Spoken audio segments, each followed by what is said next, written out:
Muy queridos amigos y muy querida familia, en este mes misionero los retos son todos. Estamos ante un mes misionero donde se nos pide el que atraigamos nuevamente al pueblo de Dios, a los hijos de Dios, a nuestra familia cristiana, a la realidad de la vida parroquial. Necesitamos obviamente decirle a la gente que no se reinventen en sus hogares, que necesitamos volverle a dar presencialidad a lo que nosotros somos y vivimos en nuestra vida parroquial. Necesitamos en un sentido estricto el que cada uno de nosotros entienda que hay que trascender el confort de la casa. Yo sé que en la casa todo es mucho más cómodo. Inclusive bastaría uno abrir en internet la misa del día para que aparezcan eucaristías del mundo entero. Pero obviamente lo que nosotros vivimos y celebramos como sacramento necesita la presencia absolutamente de todos, en la parroquia, en torno al altar, con el párroco, con experiencia de comunidad, obviamente cuidándonos con todos los protocolos de bioseguridad. Y nos han dicho, hoy el tapabocas o también el desinfectante y el distanciamiento nos van ayudando. Y por eso la responsabilidad es absolutamente de todos. Dicho esto, los necesitamos en la parroquia. Los necesitamos en esa experiencia del encuentro. Los necesitamos en esa pastoral del vínculo. Los necesitamos sintiendo la cercanía de Dios a través del hermano. Los necesitamos viviendo su vida sacramental siempre en relación directa con el párroco, con el consejo pastoral parroquial, con los distintos grupos pastorales, donde nos sintamos parte integral de la parroquia y de la comunidad. En este mes misionero han venido a cada uno de nosotros una serie de orientaciones, una serie de lineamientos, una serie de procesos de formación. Y si hay algo maravilloso, es la formación permanente que va aconteciendo en el día a día. Los párrocos, a través de sus líderes, de sus catequistas, han llevado un mensaje esperanzador a todos ustedes.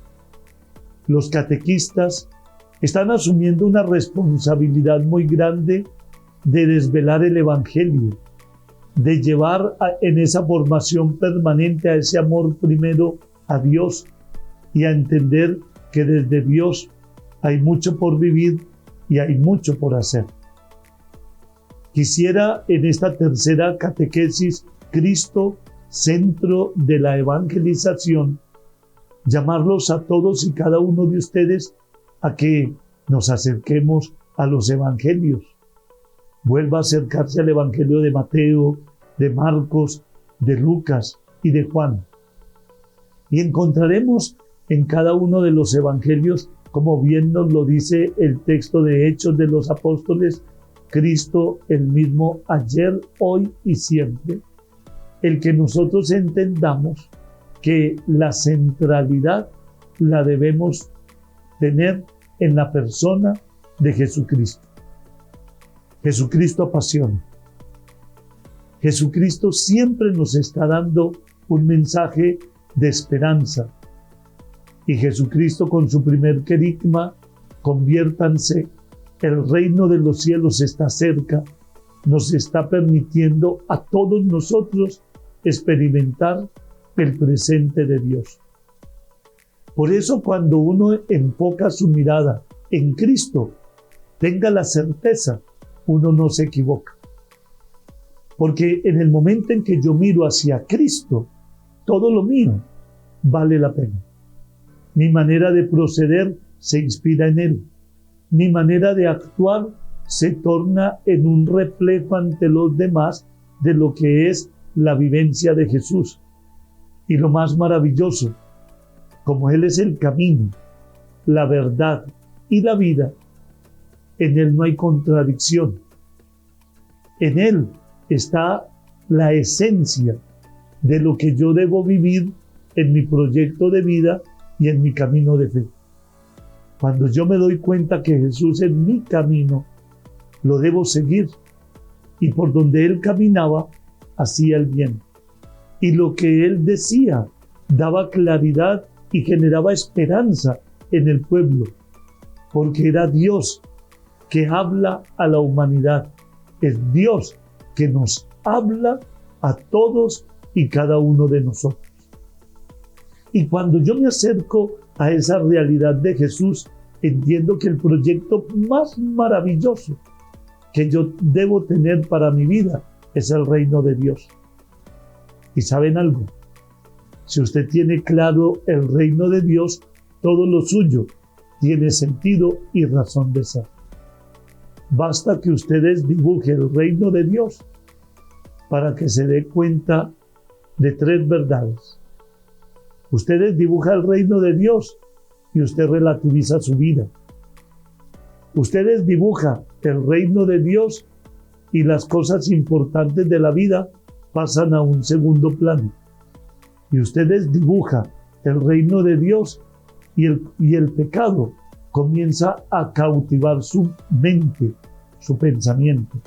Empieza a cautivar su vida, su acción, y empieza a cautivar lo que ensombrece su proyecto de vida, la vanidad, el placer por el placer y el sinsentido de la vida.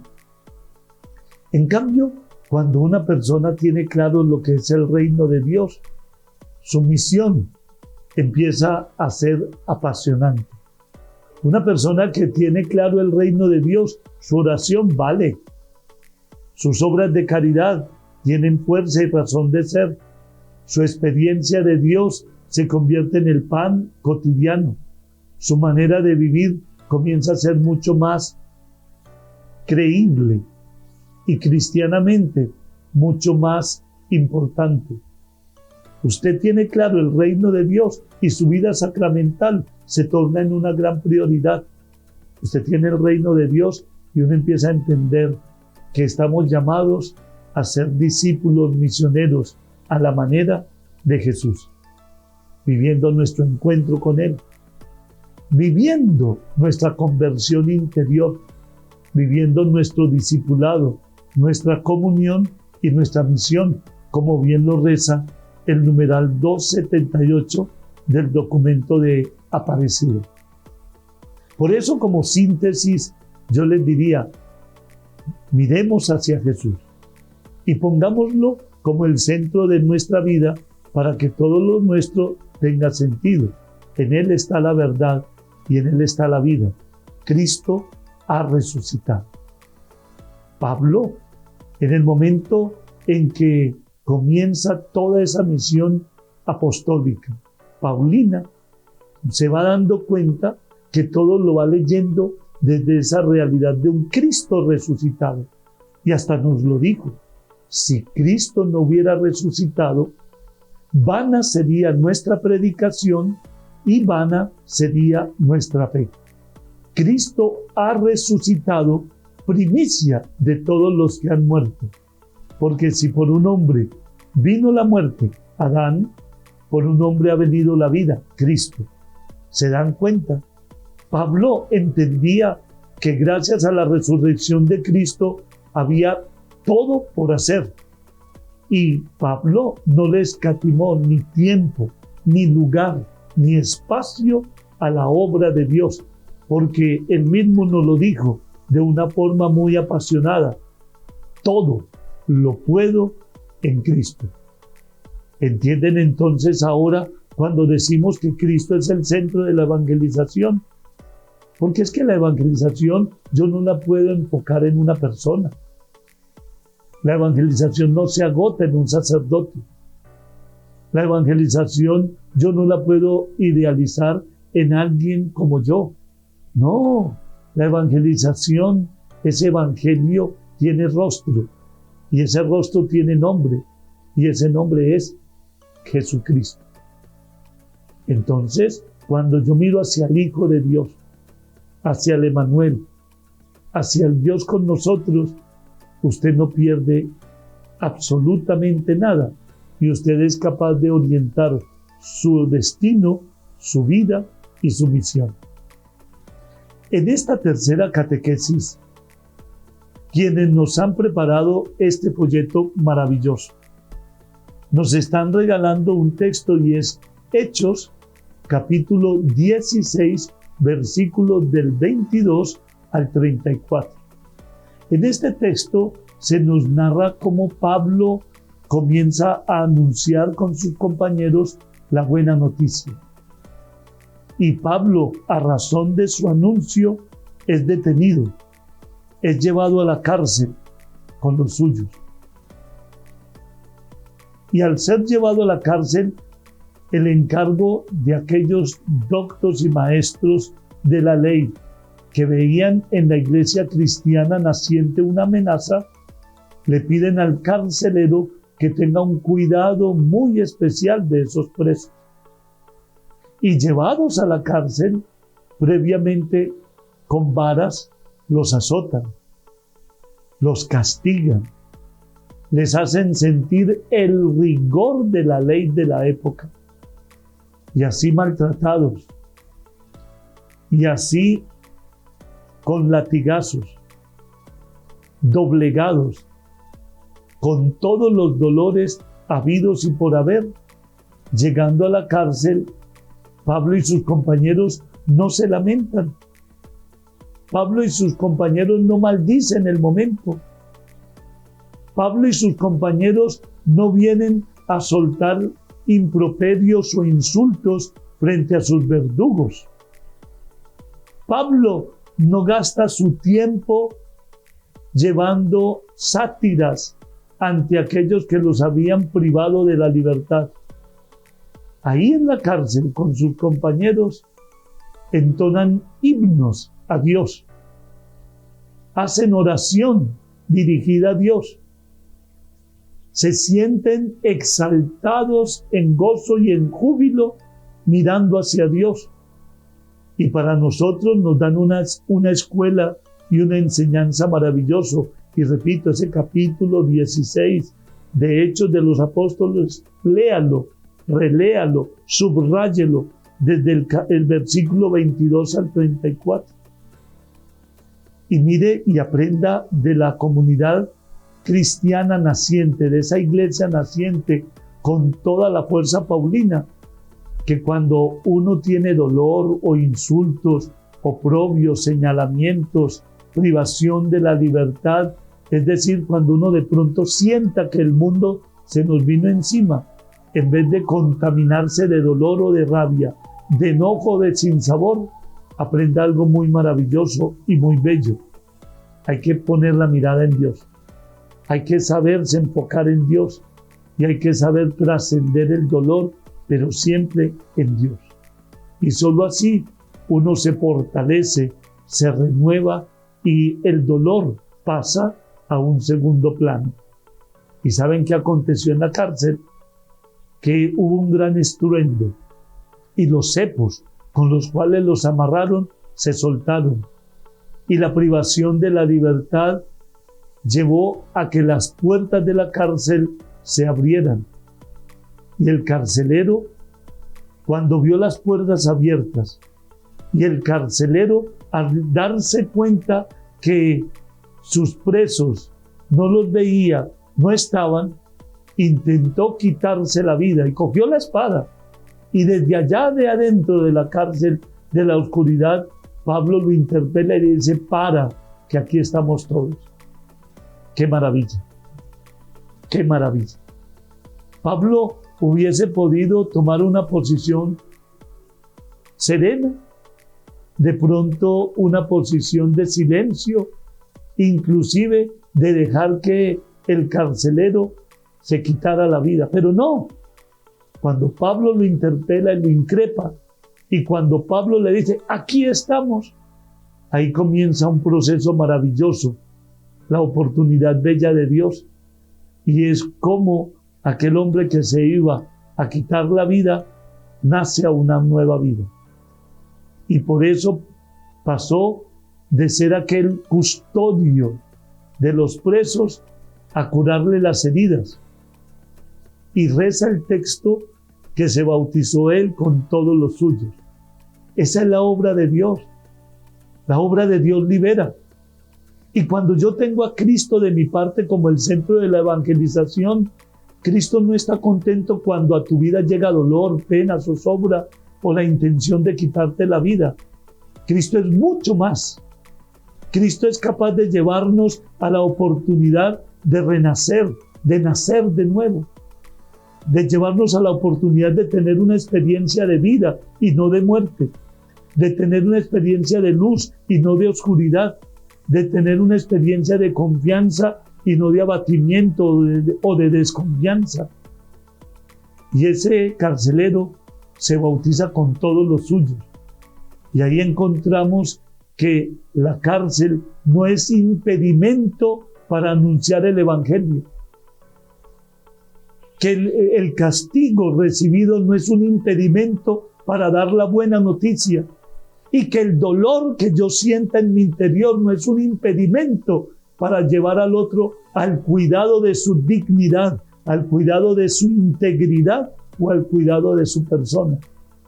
Y en el momento en que el carcelero escuchó la voz de Pablo, detuvo su intención de quitarse la vida y acoge el discipulado y acoge la misión y acoge el llamado de Dios en la persona de Cristo a la salvación de todos y se bautizó. Tomemos esta catequesis. Usted es bautizado. Usted fue bautizado en el nombre del Padre, del Hijo y del Espíritu Santo. Usted bautizado tiene al Espíritu Santo de su parte y con el Espíritu Santo usted puede traer esos dones maravillosos de sabiduría, de entendimiento, de ciencia, de fortaleza, de piedad, de consejo y temor de Dios para dar esos buenos frutos que se desprendan de su vida y de su corazón. Si usted tiene a Cristo como el centro de su vida, usted no va a estar distante de ser un testimonio ante sus hermanos. Y ahí afuera, y con este mes misionero, usted debe entender 4 tareas que son cruciales para cada uno de nosotros. La primera, empodérese de la persona de Jesucristo para que usted anuncie el Evangelio con valentía. La segunda tarea, lo que usted padezca en la vida, sus sufrimientos, sus dolores, sus penas, sus azotes, sus maltratos, su privación de libertad, su profundo dolor o su profunda angustia, nunca han de ser un impedimento para decirle a los demás lo que significa vivir en Cristo, movernos en Cristo y poderle decir a la humanidad: todo lo puedo en Cristo. Lo tercero, su prioridad es el cuidado de su hermano. Pablo cuidó del carcelero y con el carcelero está también cuidando de todos nosotros. Cristo cuidó de Pablo y con nosotros, aprendiendo de Pablo, nos debemos dejar cuidar de Cristo. Y cuidados con Cristo podemos ser portadores de la buena noticia a quienes nos rodean. Y lo cuarto que es importante, usted como bautizado renueve su fe. Vuelva a tener esos nuevos vínculos con la persona de Cristo y entienda que Él es la razón de ser de nuestra existencia. Si Cristo está en el centro de la evangelización, su mirada debe enfocarse hacia la persona de Jesucristo, que pasó haciendo el bien, que liberó a los cautivos, que anunció el tiempo de gracia, que devolvió la vista a los ciegos, que le dio pan al hambriento, que nos regala en Mateo 5 la riqueza de las bienaventuranzas y nos pone siempre en tensión o en dinámica de fe para llegar al Padre. Es decir, para que asumamos ese proyecto de salvación y nos acerquemos a Dios. Concluyo. ¿Se dan cuenta que con este mes misionero debemos renovarnos todos interiormente? Debemos renovar nuestras parroquias. Es tiempo de que las pequeñas comunidades se vuelvan a encontrar. Que los sistemas de evangelización que tenemos del catecumenado, del hacer, de las comunidades eclesiales de base y del cine, hay que volverlo a traer a nuestra vida y renovarnos interiormente. Necesitamos que nuestros grupos pastorales se fortalezcan y se revitalicen y volvamos al encuentro, volvamos al vínculo. Sé que se han diezmado nuestros grupos pastorales, pero hay que volver a tirar las redes y hay que volver a llamar a que aquellos que hacen parte de la iglesia integren los grupos pastorales, pues los necesitamos. Necesitamos que desde la familia nosotros comprendamos que como célula de la sociedad lo debemos dar todo por el bien de la familia y que oxigenando la familia, oxigenamos la iglesia. Y en la sociedad no hay nada que pase por la sociedad al margen de la familia. Todo va pasando por la familia. Considero, y es verdad, que la familia es transversal a toda la dinámica de nuestra sociedad, a toda la dinámica de nuestra fe. La familia es transversal a toda la dinámica de la iglesia y fortaleciendo la familia podremos llegar muy lejos. Usted quiere una familia unida, usted quiere una familia renovada, una familia bella. No se canse de llevar diariamente las 5D que hacen parte de esa realidad bella y dinámica de la familia. Dios, familia que reza unida, permanece unida. Diálogo, donde hay comunicación, hay amor. Detalles, una imagen vale más que 1000 palabras. Discernimiento, lo que se analiza con la razón y el corazón tiene solución. Y dedicación, necesitamos papás presentes e hijos presentes. Dios, diálogo, detalles, discernimiento y dedicación y bienvenida, la familia feliz.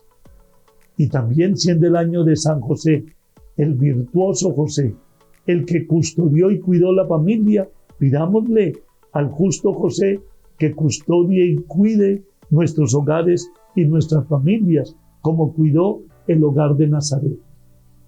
A José, el patrono de la familia. A José, el patrono de la iglesia. A José, el patrono de los trabajadores. A José, el patrono de la buena muerte. A José, el patrono de todos. Pidámosle que nos ayude como él a ser dóciles al llamado de Dios. Este hombre que en 4 sueños, como nos lo presentó el Papa Francisco en la Patris Corde, entendió lo que Dios esperaba de él, que nos ayude también a nosotros a entender Dios que espera de cada uno de nosotros. Ahora entienden que cuando yo centro mi mirada en Cristo, paso por José, paso por María, paso por la iglesia, paso por la realidad del Evangelio, paso por las personas de buen corazón. Hay mucho por hacer y que esta misión y este mes misionero traiga buenos frutos a su corazón, a su vida y a su familia. Que Dios me los bendiga a todos en el nombre del Padre, del Hijo y del Espíritu Santo. Amén. Bendiciones y paz en sus corazones.